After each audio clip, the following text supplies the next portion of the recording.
নমস্কাৰ আছামিজ জিকে and quiz চেনেলটোলৈ আপোনালোক সকলোকে স্বাগতম জনাইছোঁ। আজি আমি লৈ আহিছোঁ আগন্তুক হ'বলগীয়া Assam police AB UB SI নাইবা যিকোনো কম্পিটিটিভ এক্সামৰ বাবে সহায়ক হোৱাকৈ কেইটামান ইম্পৰ্টেণ্ট জেনেৰেল নলেজৰ কুৱেশ্যন আনচাৰ। আৰু যিসকলে আমাৰ চেনেলটো এতিয়ালৈকে ছাবস্ক্ৰাইব কৰা নাই তেওঁলোকে ছাবস্ক্ৰাইব কৰি কাষতে থকা বেল আইকনটি প্ৰেছ কৰি ল'ব আৰু যদি ভিডিঅ'টো চাই ভাল পায় নিজৰ বন্ধু বান্ধৱীৰ লগত শ্বেয়াৰ কৰি দিব। এতিয়া আহক আমি ভিডিঅ'টো আৰম্ভ কৰোঁ। Question 1.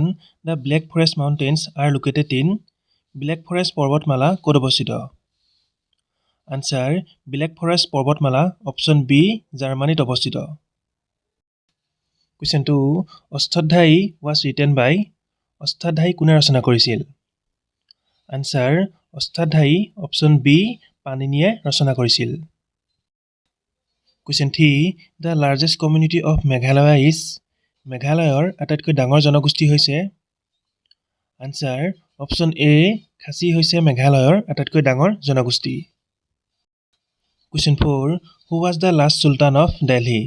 দিল্লীৰ অন্তিম চুলতান কোন আছিল? আনচাৰ দিল্লীৰ অন্তিম চুলতান আছিল option a Ibrahim Lodi. Question 5.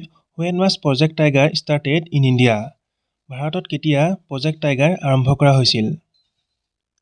Answer option B 1973 1973 চনত ভাৰতত প্ৰজেক্ট টাইগাৰ আৰম্ভ কৰা হৈছিল।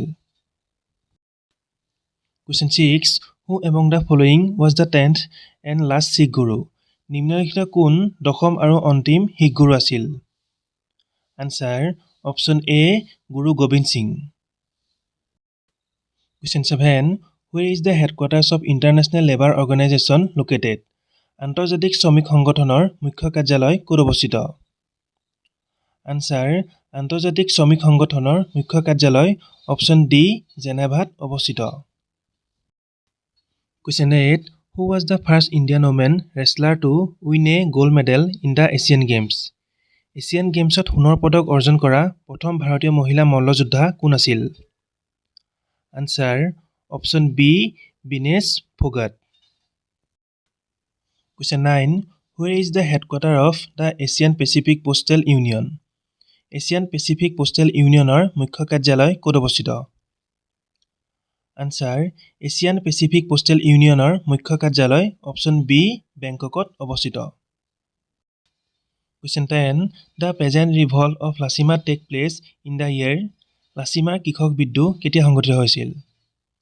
আনচাৰ লাচিমাৰ কৃষক বিদ্ৰোহ অপশ্যন বি 1894 1894 চনত সংঘটিত হৈছিল। Question 11. The peasant revolt of ৰঙিয়াত take place in the year? ৰঙিয়াত কৃষক বিদ্ৰোহ কেতিয়া সংঘটিত হৈছিল? আনচাৰ ৰঙিয়াত কৃষক বিদ্ৰোহ অপশ্যন চি 1893 1893 চনত সংঘটিত হৈছিল। Question 12. Which player's autobiography is named Playing It My Way? কোনজন খেলুৱৈৰ আত্মজীৱনীৰ নাম playing it my way? Answer option C Sachin Tendulkar. Question 13. Which country is the largest producer of silk? কোনখন দেশ ৰেচমৰ সৰ্ববৃহৎ উৎপাদক? আনচাৰ অপশ্যন বি চীন দেশ হৈছে ৰেচমৰ সৰ্ববৃহৎ উৎপাদক। Question 14. Who is known as the Walter Scott of the Assamese literature? অসমীয়া সাহিত্যৰ ৱাল্টাৰ স্কট বুলি কাক জনা যায়? আনচাৰ অপশ্যন এ ৰজনীকান্ত বৰদলৈক অসমীয়া সাহিত্যৰ ৱাল্টাৰ স্কট বুলি জনা যায়। Question 15. Guru Granth Sahib is the holy book of which religion? Guru Granth Sahib কোন ধৰ্মৰ পবিত্ৰ গ্ৰন্থ? আনচাৰ গুৰু গ্ৰন্থ চাহিব হৈছে অপশ্যন এ শিখ ধৰ্মৰ পবিত্ৰ গ্ৰন্থ। লাষ্ট কুৱেশ্যন আৰু এই কুৱেশ্যনটো আপোনালোকৰ বাবে ৰাখিছোঁ। ইয়াৰ আনচাৰটো সকলোৱে কমেণ্ট কৰি নিশ্চয় জনাব। কুৱেশ্যনটো হৈছে who is the founder of Din-i-Ilahi? দিন-ই-ইলাহীৰ প্ৰতিষ্ঠাপক কোন? Option A Mohammad Ghaznavi, option B Humayun, option C Akbar আৰু অপশ্যন ডি শ্বেৰ শ্বাহ ছুৰী। আজিলৈ ইমানে আছিল। আজি ভিডিঅ'টো চাই কেনেকুৱা পালে সকলোৱে কমেণ্ট কৰি নিশ্চয় জনাব। ধন্যবাদ।